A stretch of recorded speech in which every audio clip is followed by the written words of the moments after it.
Hello there, welcome to the show. Today I'm going to talk about Alice Through the Looking Glass, which is a sequel to Alice in Wonderland, the Disney Tim Burton film from a few years ago. Now, Alice in Wonderland is Tim Burton's worst film. I mean, easily it's his worst film. I mean, I'm a big Tim Burton fan, can't stand Alice in Wonderland. I mean, my view of Tim Burton is between Pee-wee's Big Adventure and Mars Attacks, he was doing great stuff, doing non-stop great stuff. Some like better than others, but they were always good films. From then on, it's been a bit spacier. I mean, there's bits and bobs of most films I like, apart from Alice in Wonderland. I mean, I even like bits of Planet of the Apes, and it's not a very good film. But Alice in Wonderland's the one where I just couldn't stand it. I thought it was just terrible. It seemed miscast, didn't seem to understand the material. It was all about absurdity, and they were trying to make like an epic like quest story within a world full of absurdity. Just made no sense, and it was a dumb movie, and it just seemed like what the hell happened to him. He's done other films since then I liked, so I'm hoping that was just a little one-off bad film. I mean, he's been back and forth the last while of like good and bad films, but he's never been consistent since his early peak. He's moved on now, and he's left the sequel up to James Bobbin, who has done a variety of things. Recently he's done the Muppet movies, the last two Muppet movies, which I really liked. I always liked the Muppets. I thought his direction in those films were great, and I think he's a really interesting director. He's got a great style. It's not anonymous, but it's not forceful, but it gets the job done with a lot of clarity. The momentum of the film always moves very quickly. There's a good sense of humour. He's not the kind of showboaty Tim Burton type of director, but he's a bit more subtle. He can do more. He's a bit more invisible, but he's always a very good director. And that's the thing about this film. It's still got a terrible script from the first one, but it's not quite as bad, and the direction's a lot better. The direction's like much better in this film, and it's still a mess, but it's a more interesting mess, and it's a much more enjoyable mess. And I actually enjoyed this one, even though there's lots of things you could really slam it for. Like, they're still trying to do this thing of trying to make sense of the world, which is really based on absurdity. And there are various points in the film where they're giving you reasons for why something happened that you don't care about, because it's like, you give the backstory to the Mad Queen, who cares? You give the backstory to the Mad Hatter, who cares? Well, that's what you feel if it's like the Alice in Wonderland idea, because it's all about these weird caricatures, which is a kind of expression of, it's a mad look at English society. That's what the original stories were. I mean, there's been great versions of them, and Jonathan Miller did a brilliant one in the 60s with Peter Sellers was in it, Peter Cook was in it. It was a stunning version. It really brought up the kind of satirical elements of the story. There's been blander like Disney versions where it's just like, it takes it more straight faces, just an old person in a world of madness. And there's been a variety of other ones. I mean, Svankmajer made one which is terrific, stop motion. If you want a normal Alice in Wonderland film, don't watch that, but it's a brilliant film if you like stop motion and European artiness. It's really stunning. So Alice in Wonderland is one of those stories that has great potential, and here the potential is not really met in the script form, because they're telling you stuff that you don't need to know. You don't need to know what a one-dimensional character did to get to be a one-dimensional character. You know, every character is just basically like an expression of that kind of facet of humanity. And you don't really need anything like what they're showing you. But if you ignore it's Alice in Wonderland, really, you know the basis of that kind of what the actual intent originally was, and how you can interpret it in an interesting way, the film actually works, because it works as basically as a fun fantasy movie. So we said they're giving these characters a background. They don't need background. They're going to give it to them anyway. They're going to explain why certain things happen. There's a lot to it because they've got a good director who doesn't overdo anything and who keeps the point. So essentially, apart from the first 10 minutes, which has to basically deal with a lot of stuff in the first one, they have to try and get you back to Wonderland, and it's really dull. Since you get to Wonderland, film starts working. Really, it delivers what you're hoping for. I mean, your expectations after the first one are going to be pretty low, you know, unless you're one of those few people who liked the first one. And there aren't many, and it's bombed because there made a sequel to a film not many people liked, which is kind of a problem. But in this one, they actually just they had a director who could take what was there and actually find great visuals for it.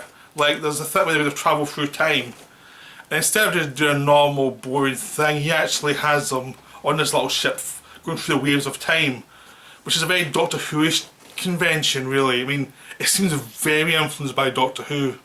It's like you get a sense that the director must have loved Doctor Who when he was a kid, and I'm not sure if it's true or not, but it does feel like it's a very kind of retro Doctor Who-ish feel to a lot of the effects, which really works, but it puts it out of being a film for modern audiences, but it actually makes it a much more imaginative film than the first. It makes it work at its own levels. So when they start travelling through time and through the waves of time, and when they talk about time rotting away because of changes made to time, he gives it a physicality that actually makes the sequences work. At the end, time's rotting, people are just becoming these tree trunks. It's a great nightmare image that has to be saved. The world has to be saved by Alice at the end, which, as an Alice in Wonderland story, feels absurd. It feels like what's that going to do with these absurd stories? But as a sort of fantasy story in itself, it's not trying to be that kind of higher level, you know, adaptation. It really works because you've a director tapping into something that actually delivers these images that frankly the script doesn't deserve. You know, it's like what if a line in the script becomes something epic because the director just knows what he's doing. And it happens again with Sacha Baron Cohen as the guy who's in charge of time. I mean, he plays it with a Werner Herzog accent. He thinks he's very smart, but he's not as smart as he thinks he is. He's spiteful. He's basically a dick, but he's funny as hell. And he's all these clocks, and he's not actually the villain. He's just trying to put stuff back that Alice keeps on breaking. Because Alice is a very flawed character in this film, and they actually make her more interesting by having her make a lot of mistakes, and just basically the second half of the film is her making up for the mistakes she made in the first half of the film, which makes it worse. And Mia Wachowski, I think that's her surname, she's a lot better as Alice. She's a good actress, and for the first film you just felt she'd been given nothing to do. She's given these absurd scenes that just didn't give anything, any character. She just had to look annoyed in the first one, and then eventually find her inner Alice or something. It just didn't work. It wasn't written well. So she looked stranded, didn't look like a good fit for her. But in this one, she does that spunker in this one. She does her own thing. She behaves a lot worse in this one. She behaves more badly, but it's the idea of she's coming into her own and she's making mistakes as she does it. So there's lots of things there that actually work a lot better and actually makes the film just a lot more fun. So her performance, this new antagonist, the idea of some of the visuals that James Bobbin puts in makes it work. Also going back into the world of the characters, even though it's kind of a betrayal of the source material, it works for what the film actually is trying to do, which is just looking at how people got there. You don't need it for Alice in Wonderland, but if you're going to accept that's what they're going to do, it's worked well, it's well directed, the characters are put together properly, sequences make sense, and they get out of the scenes before they get boring, and they're always moving forward, so if there's something you're not so keen on, we won't be there that long, but you never feel that you're getting pushed forward too fast. It's a really well directed film, but unfortunately it's a really badly written film. So it's like, so the director's going well and above what he needs to do for this film, for the material, and the writer seems to be going well below what is needed, and it becomes this weird film. So it's, in some ways it's a bad film, but in other ways it's terrific because the direction. So it's a really strange one. I mean, I enjoyed it a lot more than expected, but I still think it's got some serious problems. I mean, it's a bad adaptation, but it's a fun film. That's the best way I can put it. It's like, it's really weird. I'm in a minority. Most people hate this film. It's really done badly critically and audience-wise, and I'm probably going to seem very positive in comparison to most.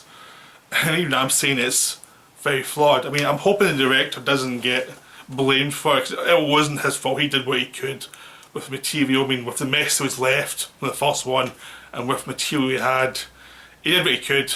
He did a really good job. The world was much more interesting looking than the first.